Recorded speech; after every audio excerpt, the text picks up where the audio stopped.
I really feel like this whole reality of environmental and racial justice, racial equity, environmental equity, to me, it comes off of that principle, Ubuntu, I am because you are. Everything affects the other.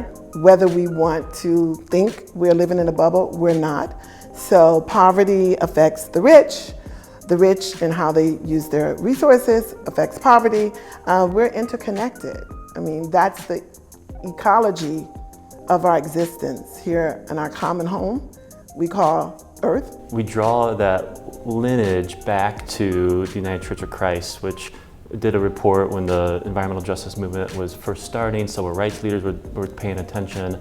And that was the first time that the United Church of Christ report through Dr. Benjamin Chavis coined the term environmental racism, and was very explicit as a prophetic faith voice that we can't do environmental work without naming environmental racism. And they'd done a report that looked at where pollution was located, correlated all these factors, and concluded race was the #1 correlating factor, and we must name that as people of faith and justice, people of faith and conscience, as what it is, environmental racism. And until we name that prophetically and begin to work on that, bringing in that racial equity lens, we can't really hit the root causes of our environmental crisis. We say the environmental crisis is a spiritual crisis. We've lost this connection with one another, and we must restore that sort of relationship, how we think about justice, bringing communities and people back into mutual relationship with one another so that we have that mutuality and can celebrate equality for all of us.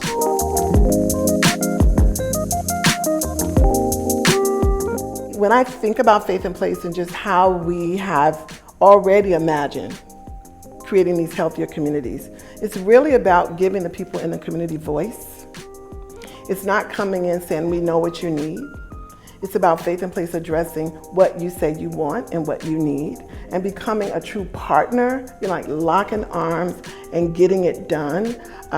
Being careful to stay humble, but very committed even when the struggle gets tough, because we gotta realize because of systemic racism and white supremacy, very often people are very uncomfortable when you come into their community to help or to assist.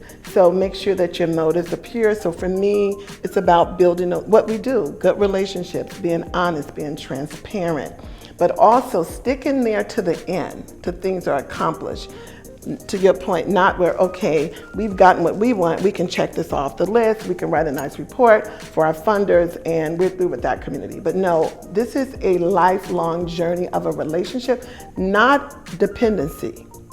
A true partnership, friendships, relationships, risks, tears, celebration, and dancing. Alice Walker said, hard times requires furious dancing. So in the midst of all this work, celebration, right? And being able to own our role with not taking care of communities and listening to, sometimes I have to listen to some things. People want to vent. How do we sit in that venting to become healers?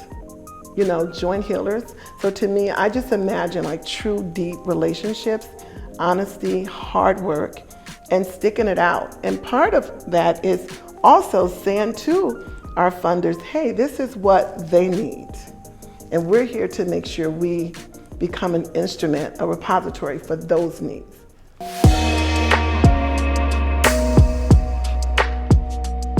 Listen to us. Give us what we need, not what you think we want. So when we're talking about philanthropy, radically reimagining how to support racial justice, equity in their funding, to me it's a question of privilege. And I think about this a lot as a white guy who's leading an organization. I bring a lot of privilege. And I think about listening, leveraging, and learning. First we gotta listen. When we have privilege, we show up and we listen. We build relationships. And as we listen, we take in data and we learn. And as we listen, then we get that data and then we leverage our privilege for justice. So in the philanthropy world, this is gonna look like taking the data that's coming in and listening and leveraging that for justice, making different decisions, reimagining what might be so based on the listening that you're doing of those voices that are being most impacted by environmental injustice. And then as we leverage our privilege for justice, guess what happens? We make mistakes. We make mistakes. And when you have privilege and you make mistakes, you gotta be willing to learn from those mistakes.